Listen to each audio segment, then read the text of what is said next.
aussi leurs grands contrats internationaux. Et donc, on les aide sur les aspects administratifs, juridiques, financiers, tout ce qui, finalement, une fois que j'ai trouvé mon client ou une fois que j'ai trouvé un fournisseur à l'international, la question pour les entreprises, c'est comment je fais. Et maintenant, comment je dois m'y prendre pour gérer tous ces aspects-là, les questions de risque de change, etc. Donc, on intervient de 3 manières. On intervient premièrement comme forme de conseil. Donc, les gens nous posent des questions très pointues sur des problématiques qu'ils rencontrent. Et donc, l'idée, c'est de leur trouver la solution et de leur expliquer comment faire. La deuxième manière de travailler pour nous, c'est de dire on vient directement dans l'entreprise, c'est ce qu'on appelle du management de transition. On vient et on va résoudre pendant X mois ou X semaines votre problématique. On va former les gens pour qu'ils soient totalement autonomes par la suite. Et vous pourrez ensuite, une fois le problème résolu, vous pourrez vous débrouiller par vous-même. Et la troisième manière de travailler, c'est que les clients nous externalisent leurs opérations. C'est-à-dire qu'ils nous disent, je vous confie nos opérations d'importation-exportation, donc d'achat-vente à l'international, et vous vous débrouillez pour me faire, pour gérer mes crédits documentaires, pour gérer mon risque de change, pour me garantir la sécurité de mes paiements, etc., etc. Et donc, nous, on se charge de regarder les documents, les certificats sanitaires, enfin tout ce qui a trait à l'international. Et donc, on aide nos clients de cette manière-là. Voilà un peu grosso modo ce que l'on fait. Et aujourd'hui, on va parler des financements, puisque c'est une question qui est récurrente. Et on a eu énormément de questions avant ce webinaire, des gens qui nous ont envoyé des questions. Et donc, ça va nous servir, je crois, un peu de fil conducteur pendant ce webinaire. On va reposer les questions qui nous ont posées, qui reviennent, celles qui reviennent le plus fréquemment. Alors, j'ajoute pour me présenter que j'ai travaillé pendant des années et des années au sein du back-office international d'une des plus grandes banques, donc Société Générale, Crédit Lyonnais, même des banques étrangères, Banque Tejarat en Iran, Banco Santander en Espagne, CIC, etc., HSBC, etc. Et donc, je me suis occupé pour les entreprises de leurs opérations import-export et donc de les aider sur tous ces aspects-là. Et donc, le financement et toutes ces opérations-là, c'est quelque chose que je connais et que je maîtrise. Donc, je pense que maintenant, Constance va peut-être nous présenter l'équipe. Bien sûr, l'équipe, elle est assez… Vous m'entendez? Oui, oui, parfaitement, Constance. L'équipe, elle est éparpillée entre la France et l'Espagne. Par exemple, on a Félix qui est à Dinard, en Bretagne, Maria qui est en Franche-Comté, Neila qui est à Lyon, Olivier qui est en Catalogne du Sud, Florent qui est en Catalogne du Nord, Damien qui est dans les Vosges et dans le nord de la France, et moi-même qui suis dans le Beaujolais. Donc, je vous laisse commencer. Voilà. Alors, une petite précision, Florent est en Catalogne du Nord, mais aussi à Paris. Donc, il a deux domiciles. Donc, il travaille entre les deux pays. Et moi, je m'occupe du reste de l'Espagne aussi, non seulement de la Catalogne Sud, mais du reste de l'Espagne. Donc voilà, oui, effectivement, on a comme ça une implantation qui est sur différents sites. Et on a été, pour parler du Covid et du télétravail, on n'a pas été pris au dépourvu de ce point de vue-là, puisque nous, on a l'habitude de travailler à distance. Vous imaginez bien que quand j'ai un client qui fait une opération à New York, je ne me déplace pas à New York ou je ne me déplace pas en Chine quand il va acheter de la marchandise. Donc, on a l'habitude de travailler à distance et de ce fait, le coronavirus ne nous a pas pris au dépourvu. Simplement, une petite baisse d'activité comme tout le monde, bien entendu, parce que un certain nombre de clients qui sont dans une position attentiste. Voilà. Donc, je crois qu'on a un peu présenté l'équipe. Très bien. Alors, on va passer directement aux premières questions. Alors, la première question qui a été posée au préalable de ce webinaire, c'était pourquoi les relations avec les banquiers sont-elles devenues si difficiles? Et pourquoi avons-nous l'impression de parler à un robot et plus qu'à un banquier lorsque on s'adresse à ces derniers? Oui, exactement. Donc moi, quand j'étais plus jeune, quand j'ai commencé dans la banque, euh, on avait ce qu'on appelait des délégations de pouvoir. Donc la banque nous donnait le pouvoir, un pouvoir de décision pour accorder des crédits, pour accorder des couverts, enfin, etc. On avait une certaine latitude qui dépendait de notre expérience, de notre savoir-faire et bien entendu de notre poste. Donc, vous aviez des conseillers commerciaux qui avaient, je sais pas, des centaines de milliers, disons, d'équivalents euros à l'époque, puisque c'était les francs, de délégation de pouvoir. Ils n'avaient pas besoin d'en référer au-delà. Au-delà d'une certaine somme, ils avaient besoin d'une double signature, voire d'une triple signature. Ça dépendait des cas. Pareil pour les directeurs d'agence. Or, dans les années 90 et fin des années 90, les banques se sont énormément automatisées.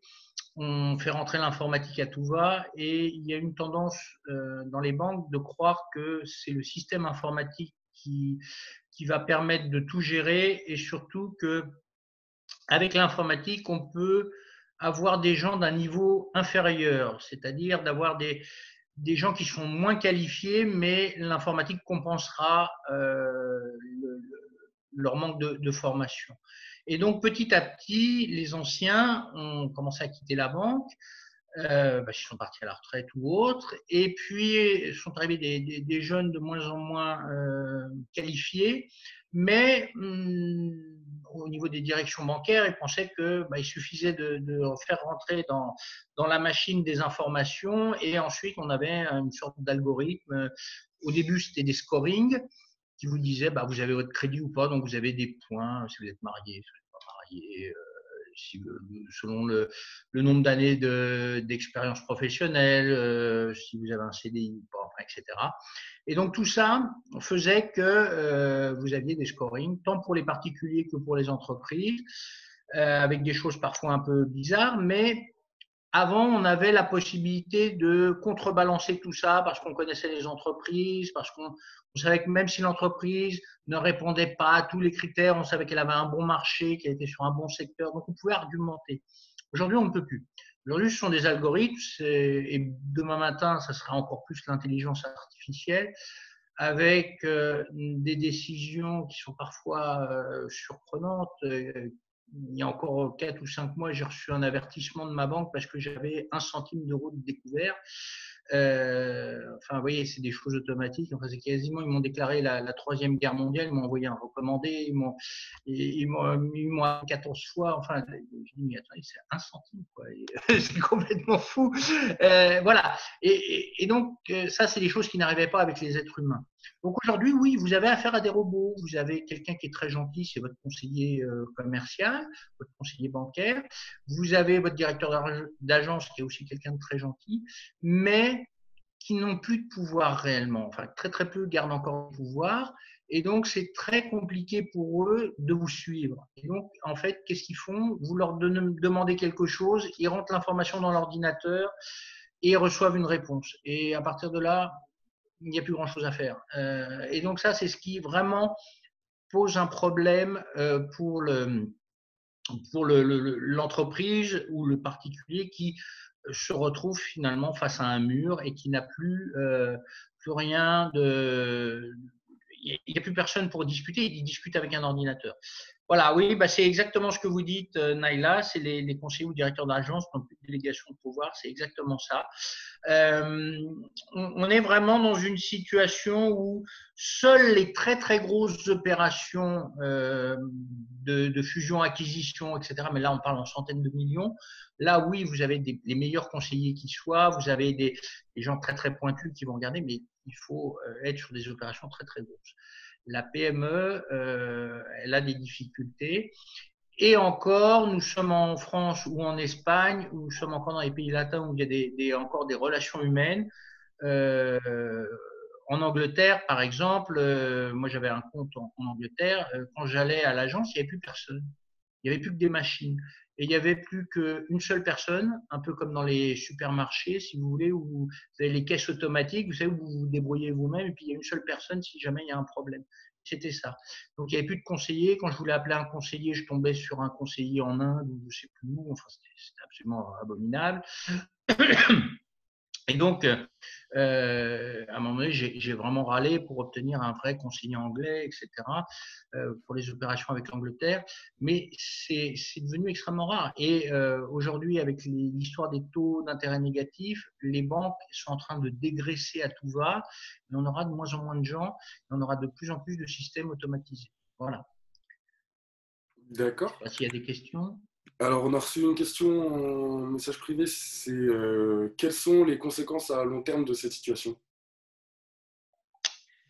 Quelles sont les conséquences à long terme? Eh bien, déjà, ce que vous pouvez voir, c'est que de plus en plus, vous faites vous-même des opérations par vous-même. Aujourd'hui, vous faites vos transferts, vous faites vos virements par vous-même, y compris vos virements à l'étranger. C'était des choses qu'avant, la banque faisait. Or, aujourd'hui, vous le faites. Donc, l'intérêt, c'est que c'est gratuit. Les virements SEPA à l'intérieur de l'Union européenne.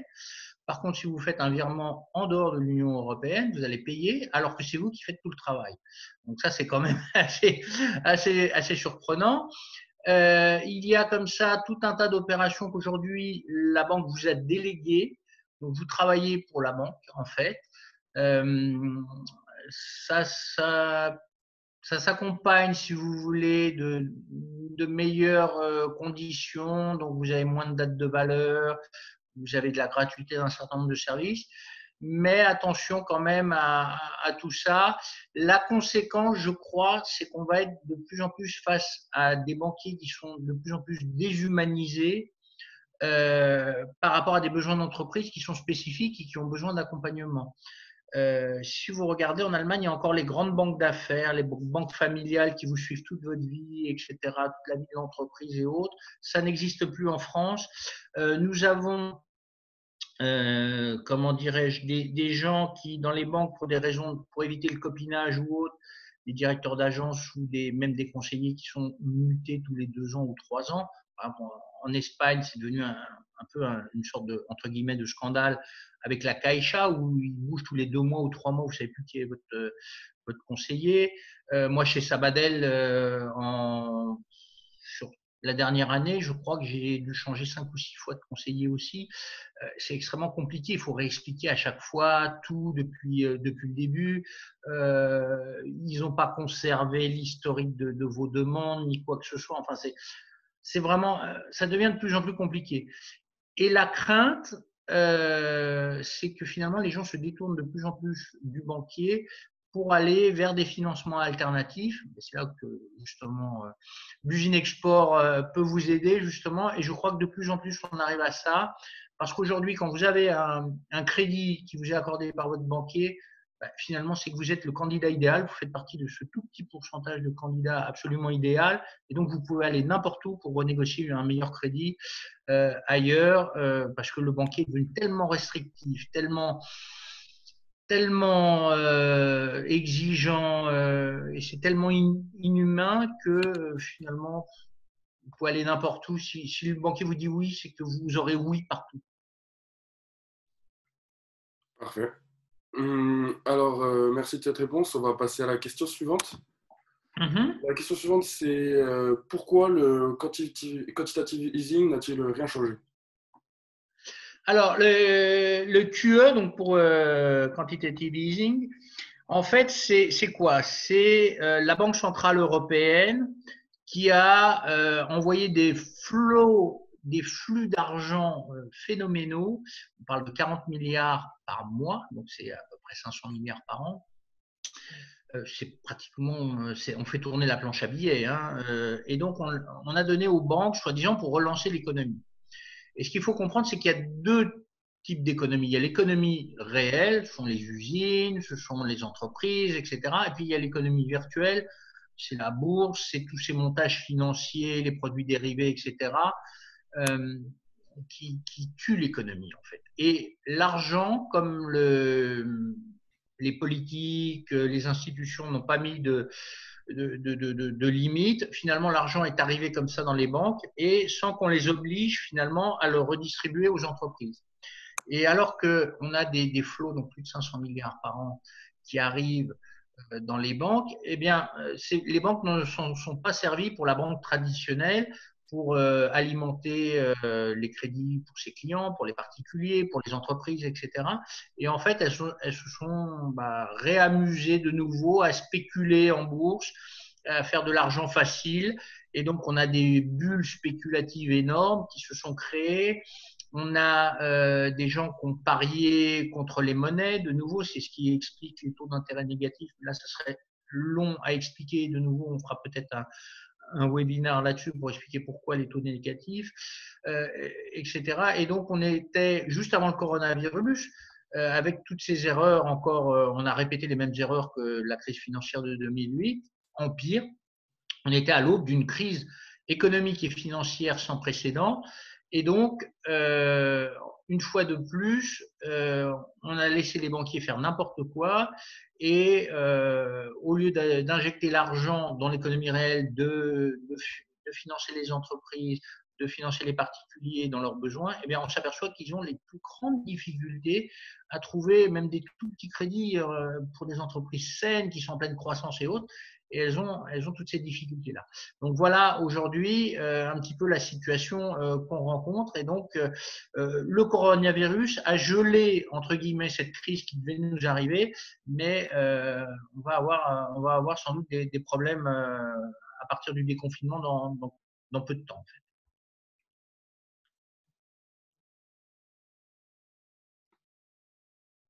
Oui, voilà, c'est ça, c'est l'argent facile, voilà, et la spéculation. Donc, vous avez tout à fait raison, Naïla. C'est exactement ça. Alors, on a une question qu'on a reçue. Oui. Comment faire pour que les subventions puissent atteindre les particuliers? Alors, il y a déjà des subventions pour les particuliers qui existent. Par exemple, si je prends le cas de l'Espagne, vous avez, suite au coronavirus, par exemple, vous avez ce qu'on appelle les ICO. Les ICO pour les entreprises, mais il y a aussi des crédits pour les particuliers, etc. Ces crédits sont contre-garantis soit par la Banque centrale d'Espagne, soit par l'Union européenne. Il y a des microcrédits pour les entreprises, etc. Vous avez en France, vous avez plein de contre-garanties qui existent pour les entreprises ou pour les particuliers. Sauf que le banquier, ça ne l'intéresse pas tellement. Même il n'y a pratiquement pas de risque puisqu'il est contre-garanti, les entreprises, elles préfèrent prendre de l'argent et aller là où elles peuvent faire de l'argent facile. Quoi. On revient à la question d'avant, finalement. Et donc, elles préfèrent, si vous avez 100 € et qu'on vous dit, si tu le mets là dans la bourse, tu vas gagner 30%, et si tu le prêtes à des particuliers ou à des entreprises, tu vas gagner 3 ou 4%, qu'est-ce que vous faites? Vous allez là où vous allez gagner énormément d'argent. Et c'est ça le fond du problème. Et comme malheureusement, aucun politique n'a le courage d'aller mettre des restrictions et mettre des règles contraignantes aux banques, eh bien, elles font n'importe quoi. Parfait. On va passer à la question suivante. Pourquoi est-il plus facile de financer pour l'import-export que pour une opération nationale? Oui, alors ça, c'est quelque chose qui est surprenant. Mais il existe des outils comme les lettres de crédit, comme les préfinancements export, etc., ou même à l'import, qui permettent finalement d'avoir des préfinancements. Et c'est en fait ce qui explique d'ailleurs le succès de la Chine. À un moment donné, moi je suivais, en France, il y avait une grosse industrie qui était l'industrie textile et la chaussure, où on avait vraiment des leaders mondiaux. Et puis est arrivée la Chine. Et qu'est-ce qui se passait? Les clients qui achetaient à ces grandes entreprises, ils leur disaient on vous paye, et puis on vous paye à 60 jours, puis 90 jours, enfin de plus en plus tardivement. Et qu'est-ce que devait faire l'entreprise française? Elle devait acheter la matière première, elle devait payer les salaires, elle devait fabriquer, donc tout ça, ça prenait plusieurs mois. Puis après, elle expédiait et elle devait attendre encore 1 mois, 2 mois, 3 mois pour être payée. Donc ça faisait un cycle économique d'environ 5-6 mois avant d'être payé. Donc ça impacte votre trésorerie de manière très négative, et donc votre besoin en fonds de roulement, il augmente de plus en plus, et votre trésorerie, elle devient de plus en plus tendue. A contrario, quand vous achetiez, que ce soit en Chine, au Maroc ou n'importe où, pour ces gens dans le textile, par exemple, ou à l'île Maurice ou autre, eh bien, il y avait des possibilités sans que vous, l'acheteur, l'importateur, vous déboursiez un seul centime, que votre prestataire, votre fournisseur, lui touche déjà des acomptes. Il pouvait aller se trouver des acomptes jusqu'à 60-80% de la somme. Il fabriquait et il était payé au moment de l'expédition ou à quelques jours où il pouvait escompter la traite. Et vous, en tant qu'importateur, vous payez très très tard. Donc c'est un système qui est excellent, sauf que ça défavorise les entreprises nationales. Et je dis toujours aux clients de Buzine Export, vous travaillez localement, forcément au niveau national ou local, vous avez des clients, mais quand vous travaillez à l'export, vous voyez, c'est beaucoup plus facile. Et ça, c'est quand même quelque chose d'incroyable, mais c'est la logique. Donc, il faut, pour une entreprise, il faut travailler énormément à l'export, je dirais, ou importer ou exporter, parce que finalement, vous avez des facilités, des outils qui n'existent pas au niveau national. Et donc, ça permet justement de pouvoir assouplir votre trésorerie, pouvoir payer beaucoup plus tard si vous êtes un importateur, ou pouvoir être payé tout de suite si vous êtes un exportateur. Et il y a deux intérêts, c'est-à-dire que vous êtes payé tout de suite, vous êtes sûr d'être payé sans retard, vous n'avez pas de risque de retard ou d'impayé, et vous êtes payé à la date voulue. Donc, vous pouvez même en plus escompter et avoir des préfinancements pour mettre en route votre fabrication. Donc, vous avez tout intérêt à aller sur les marchés étrangers aujourd'hui plutôt que de vendre localement. Ça paraît aberrant, mais c'est comme ça. Parfait. Alors, il y a la question suivante. J'ai besoin de trouver de nouveaux clients internationaux, mais la prospection export coûte cher et le temps de retour sur investissement est très long. Mon banquier ne veut rien entendre. Est-ce qu'il y a une solution à ce problème? Oui, alors il existe des aides. Alors si vous êtes français, il existe des aides, des subventions pour l'international qui sont extrêmement efficaces. Ça vous couvre à peu près 66% de vos, donc les 2 tiers de vos coûts, et c'est-à-dire de tous les coûts, que ce soit l'hôtel, l'avion, la prospection commerciale, la création d'un site web, ou en tout cas la traduction du site web, le packaging que vous devez refaire pour l'adapter au pays, enfin tout ce qui nécessite l'adaptation, les normes, etc. Donc c'est un outil vraiment magnifique avec où vous pouvez même avoir une avance de 50%, donc 33% de vos frais qui seront avancés avant même que vous les ayez faits. Donc ça, c'est un outil fantastique. Il y a quelques petites restrictions. La seule grande difficulté, c'est que ces outils, c'est un labyrinthe administratif, c'est une complexité phénoménale. Et donc, les PME ne l'utilisent pas. Seules les multinationales les utilisent. Et donc, les clients de Buzine Export nous contactent pour faire ça et ils sont bien contents de se décharger sur nous pour qu'on fasse à leur compte ces démarches. Et je peux vous dire que même en ayant l'habitude de les faire, c'est toujours un casse-tête chinois, mais on a l'habitude, si vous voulez, de le faire et c'est quelque chose voilà ce que dit Naila. On a aussi des préfinancements qui existent. Si vous avez une lettre de crédit, par exemple, ce qu'on appelle un crédit documentaire, vous pouvez obtenir 60% à 80% de préfinancement. C'est quasi automatique, quoi. Donc, vous n'avez pas… Il y a plein d'outils, dès que vous êtes dans l'international, qui vont vous aider et que les PME ignorent totalement. Ils ne savent pas comment les utiliser. Et bien souvent, d'ailleurs, quand elles s'adressent, on revient à la première question, quand elles s'adressent à leur conseiller commercial bancaire ou même à des directeurs d'agence, eh ben, comme le niveau de formation a énormément baissé dans les banques, ils ne savent même pas que ça existe. Parfois, ils ne savent même pas que ça existe et donc ils refusent à leurs clients alors qu'en fait, il suffit d'insister et vous avez très rapidement, vous obtenez gain de cause très rapidement. Mais il faut savoir comment le faire et où le faire. Et donc, vous avez ceux qui sont spécialisés dans les banques sont dans les back-office qu'on appelle, donc c'est pas en agence, c'est quelque part dans des immeubles interdits au public. Et comme il y a de moins en moins de personnel, ils ont de moins en moins le temps de répondre aux clients, donc ils se sont bunkérisés, si vous voulez, et ils ne répondent plus aux clients ni quoi que ce soit, parce qu'ils n'ont pas de temps à perdre avec les clients, ils doivent produire. Et donc, ils répondent même pas aux agences ni aux conseillers commerciaux. Et donc, c'est là où il y a ce problème de communication. Et donc, chez Buzine Export, on a l'habitude de le faire. Et donc, c'est là où on sait comment vous aider et vous dire, voilà, ça existe, vous avez des solutions et n'ayez pas peur, on va vous régler ça et on vous le règle.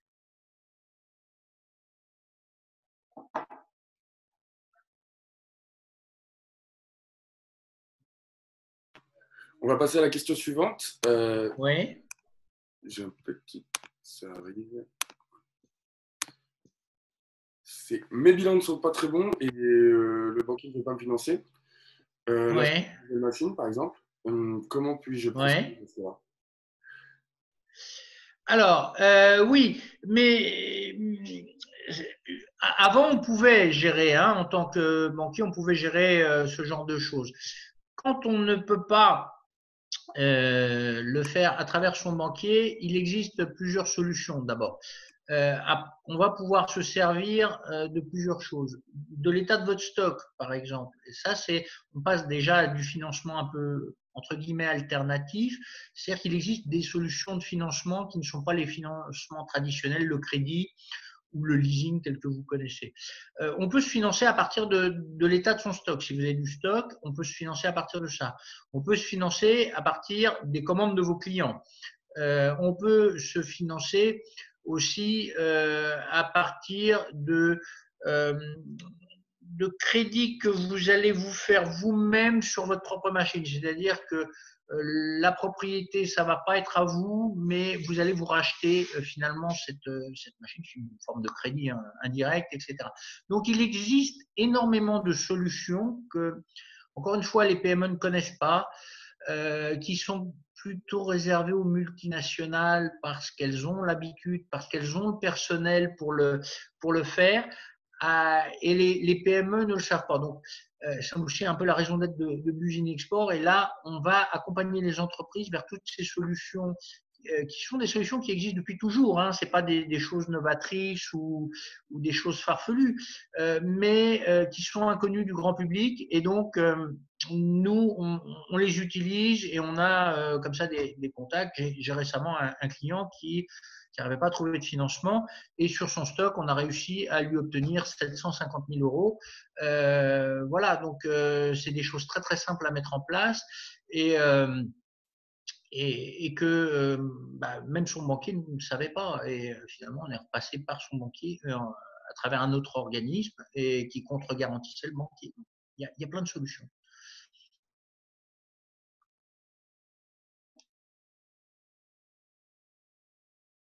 Parfait. On va passer à la question suivante qui a été posée juste avant le webinaire. Alors, dans le cas dans lequel j'ai un bon contrat avec un excellent client étranger, mais dans lequel mon banquier refuse de me faire des avances ou de m'accorder des découvertes. Comment est-ce que je peux procéder dans cette situation? Oui, alors souvent c'est la problématique d'un exportateur. Son banquier ne veut rien entendre, il ne veut rien comprendre et il est difficile aujourd'hui, de plus en plus difficile d'obtenir des acomptes auprès de ses clients. Et puis, même quand vous obtenez 15 ou 20% d'acompte, généralement, c'est plus suffisant.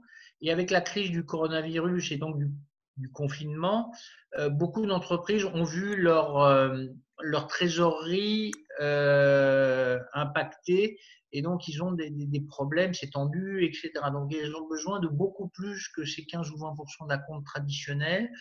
Et en plus, les clients sont de plus en plus réticents à donner des acomptes. Et ça va être de pire en pire puisque vos clients vont se poser la question de savoir si vous allez survivre à la crise ou pas et donc seront de plus en plus réticents à vous faire des avances. Alors, qu'est-ce qu'on fait? Eh bien, il y a les stand-by letters of credit, vous avez des crédits documentaires, vous avez tout un tas d'outils qui vous permettent d'obtenir des préfinancements. Ensuite, vous avez des subventions sur les préfinancements export qui sont plus sur des domaines un peu technologiques plutôt.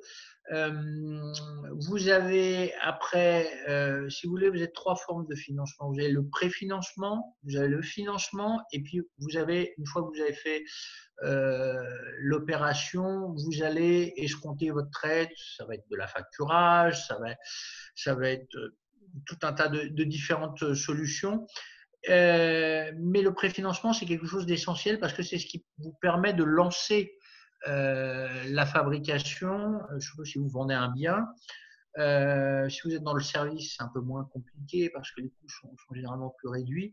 Mais encore que certains ont besoin d'acheter des logiciels très coûteux ou du matériel très coûteux pour lancer la création d'un nouveau service ou d'un nouveau logiciel.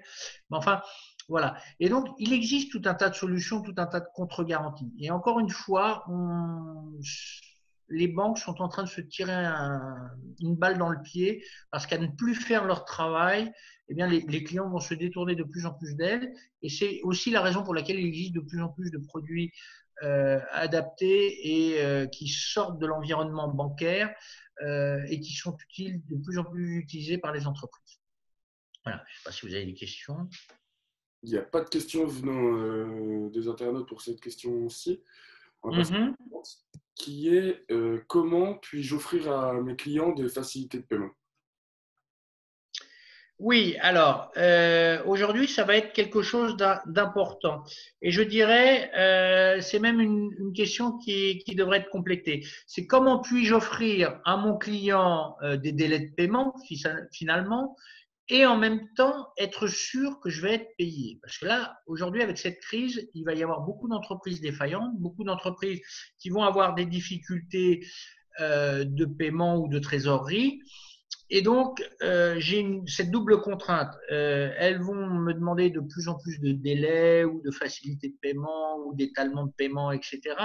Et de l'autre côté, moi, il faut aussi que je sois sûr, non seulement que je puisse faire ces délais et ces facilités de paiement sans que ça m'impacte sur ma trésorerie, mais en même temps, il faut que je puisse être sûr d'être payé.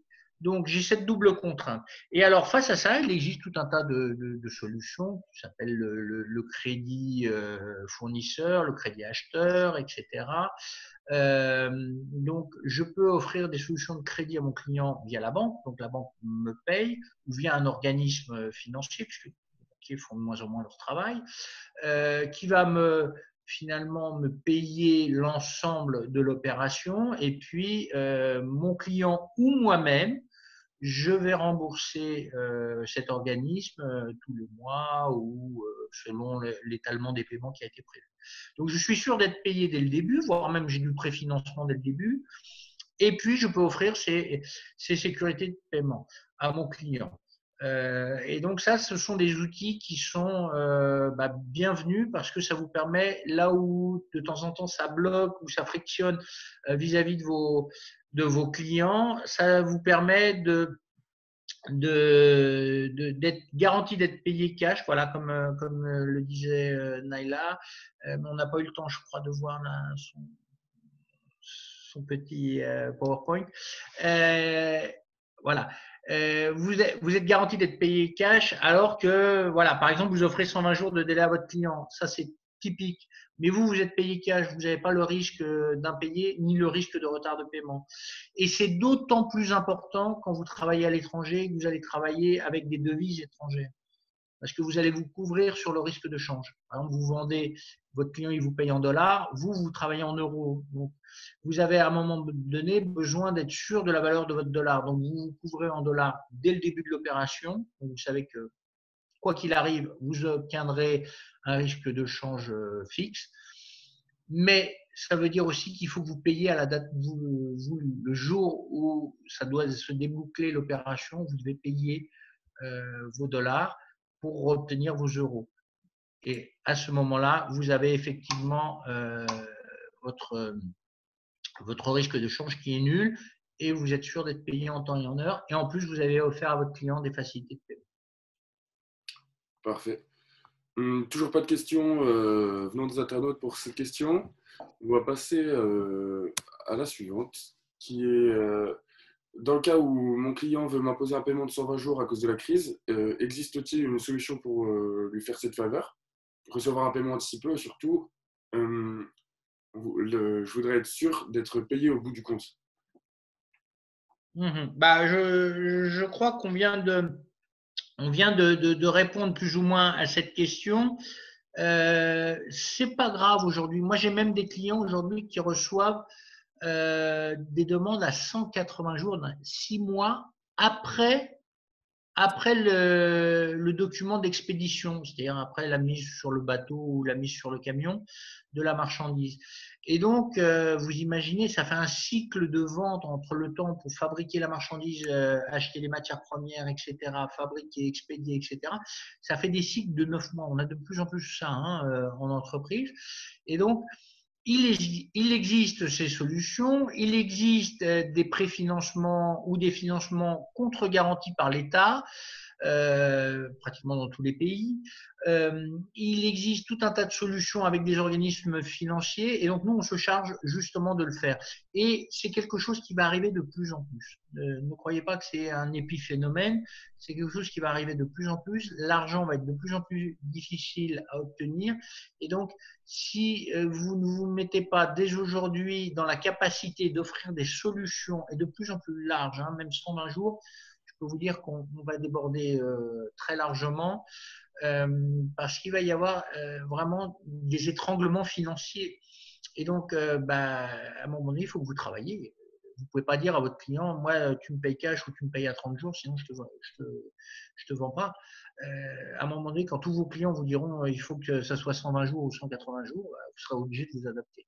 Ou sinon, vous êtes obligé de fermer la porte. Voilà. Voilà, exactement. C'est exactement ça.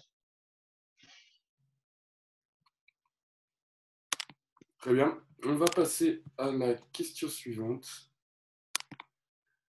Si mes clients me payent avec des délais, puis-je moi aussi payer mes fournisseurs plus tardivement? Est-ce que ça peut avoir des conséquences ou non? Oui, alors justement, l'une des logiques financières et ce que fait Blusine Export, justement, la première des choses qu'on regarde, c'est le cycle économique de l'entreprise. C'est-à-dire, à quel moment je paye mes fournisseurs et à quel moment je suis payé par mes clients. Et c'est ce qu'on appelle le DSO, Days Sales Outstanding, c'est-à-dire le crédit client que vous avez. Cette période-là, donc là, je paye aujourd'hui mon fournisseur et je ne serai payé que là par mon client. Il faut que ces deux dates se rapprochent le plus possible, voire même idéalement que je reçoive l'argent de mon fournisseur de mon client avant de payer mon fournisseur. Ça, c'est le système idéal, c'est-à-dire je me sers de l'argent de mon client pour payer mon fournisseur.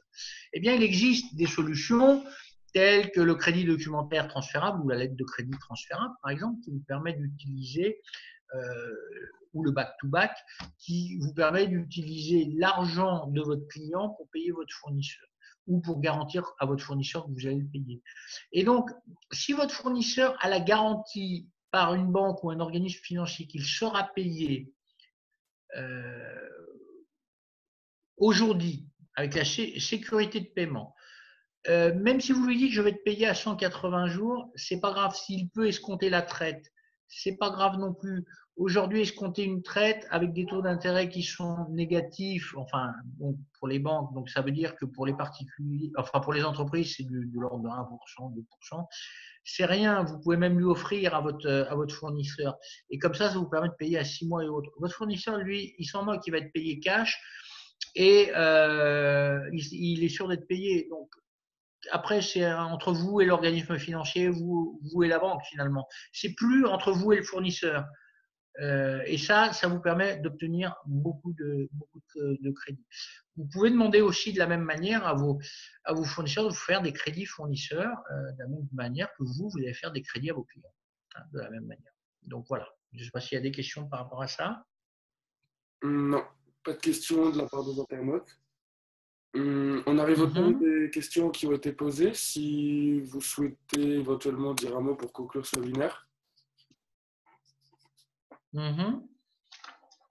Eh bien, je dirais qu'aujourd'hui, ce qui se passe, c'est qu'il va y avoir deux types d'entreprises. Celles qui vont savoir utiliser les outils financiers pour gérer leur trésorerie, pour offrir des solutions à leurs clients, et celles qui sont restées dans les systèmes traditionnels un peu obsolètes.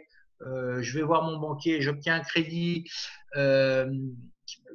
je cherche des financements par-ci, par-là, ou je gère mal mon cash, je gère mal mes crédits. Ces entreprises-là, elles vont être de plus en plus étranglées jusqu'à, pour certaines, peut-être disparaître.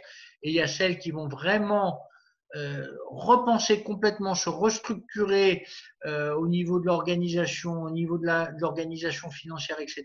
Donc en passant par une entreprise de type d'usine export qui va vraiment les accompagner sur comment repenser complètement leurs opérations financières, tant au niveau de leurs fournisseurs qu'au niveau de leurs clients, pour pouvoir offrir de plus en plus de souplesse et de solutions financières à leurs clients, et en même temps obtenir de la part de leurs fournisseurs de plus en plus de souplesse dans leurs achats.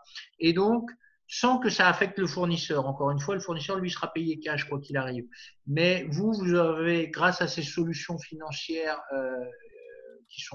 qui existent depuis toujours, hein, c'est pas encore une fois, mais que les gens méconnaissent, eh bien, vous pouvez payer très très tardivement vos fournisseurs. En même temps, vos fournisseurs, eux, ils seront payés cash par ces organismes. Et de la même manière, vous pouvez offrir à vos clients des délais très très tardifs, alors que vous serez payé cash et vous serez sûr d'être payé. Donc vraiment, le monde se divisera en deux, entre les entreprises qui sauront utiliser ces outils-là ou qui auront des conseils d'entreprises comme l'usine export, et les entreprises qui n'auront pas évolué, et celles-là, elles seront complètement étranglées financièrement, parce que je vous annonce qu'on a une crise financière, monétaire et économique sans précédent qui nous attend en face de nous. Alors, comme toujours, c'est pas une raison pour faire l'autruche et dire oh là, je fais plus rien, je rentre dans ma carapace et je ne bouge plus. Non, au contraire, c'est maintenant qu'il faut aller gagner de nouveaux marchés.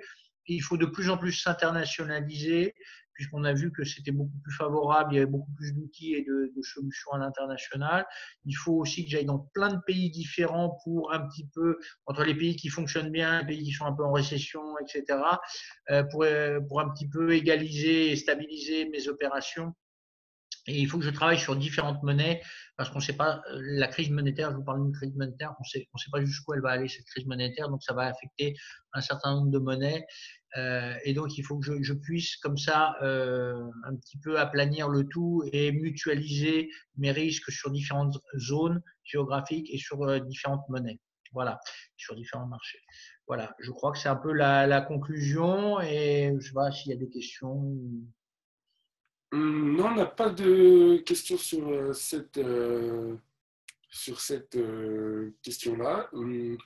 Merci à vous, M. Mouradian, pour la clarté de vos propos et merci également à toutes les personnes qui ont participé à ce webinaire.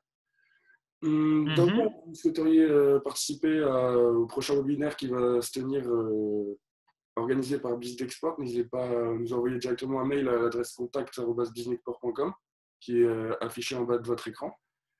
Encore une fois, merci de votre participation et si vous avez un dernier mot à rajouter, M. Mouradian, n'hésitez pas. Non, je crois qu'il n'y a pas de questions. Tout est parfait. Dans le cas où il n'y a pas de questions, c'est ici que le webinaire se termine. Merci à tous.